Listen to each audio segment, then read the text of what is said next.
ইসলামের শাশ্বত শিক্ষা মানুষে মানুষে নেই ভেদাভেদ, সবাই সমান। এক সারিতে ধনী গরিব, জাতপাতের নেই বিচার, বর্ণ কিংবা শ্রেণী বৈষম্য ছুঁড়ে ফেলে সবাই এক সারিতে তাই ঈদগাহের দিকে। সবাই একসাথে নামাজ পড়তে পারবে, এই জন্য ঈদের আনন্দ উপভোগ করার জন্য এবং সবাই একসাথে নামাজ পড়ার জন্য বেশি সোয়াব হবে, এই জন্য আসছি। আমি অসুস্থ মানুষ, আলাদা ব্যবস্থা দরকার ছিল। অনুকূল আবহাওয়ায় বিপুল সংখ্যক ধর্মপ্রাণ নারী পুরুষের উপস্থিতিতে পরিপূর্ণ হয়ে ওঠে জাতীয় ঈদগাহ ময়দান। মুসল্লিদের সাথে জামাতে অংশ নেন রাষ্ট্রপতি, প্রধান বিচারপতি, মন্ত্রিপরিষদ সদস্য, সংসদ সদস্য, বিচারপতিগণ, সামরিক এবং বেসামরিক উচ্চপদস্থ কর্মকর্তারাও।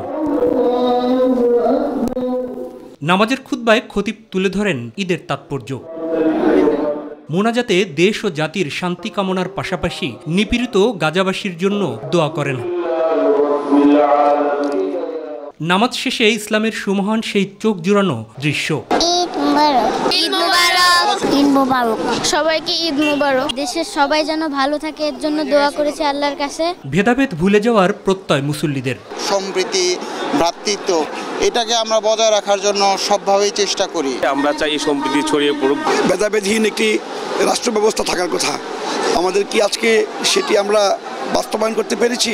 ঈদের এই দিনে বর্বর ইসরায়েলের হামলায় মৃত্যুপুরীতে রূপ নেয়া ফিলিস্তিনিদের জন্যই সহমর্মিতা তুলে ধরেন মুসল্লিরা। আজকে আমাদের হৃদয় রক্তক্ষরণ রয়েছে। ফিলিস্তিনির যে হাহাকার, আমরা যেভাবে ঈদ করতেছি, ওনারা তো কিছুই করতে পারতেছে না। সবারই প্রত্যাশা সার্বজনীন এই উৎসবের আবাহন ছড়িয়ে পড়ুক বিশ্বময়। দেশবাসীকে আমার পক্ষ থেকে ঈদের শুভেচ্ছা।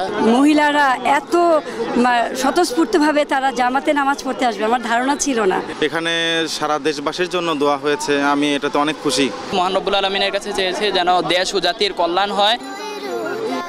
দীর্ঘ 1 মাস সিয়াম সাধনার পর সার্বজনীন এই উৎসব আসে। ভেদাভেদ ভুলে গিয়ে মুসলিম উম্মাহ ভ্রাতৃত্বের বন্ধনে আবদ্ধ হয়ে ন্যায় এবং সাম্যের সমাজ বিনির্মাণ করে কল্যাণমূলক রাষ্ট্র গঠনের আবাহন নিয়ে সেই শিক্ষা নিলে ধরাতে প্রতিটি দিনই হবে ঈদের মতো আনন্দের। মাহবুব সৈকত, মাই টিভি, জাতীয় ঈদগাহ, ঢাকা। ঈদ মোবারক।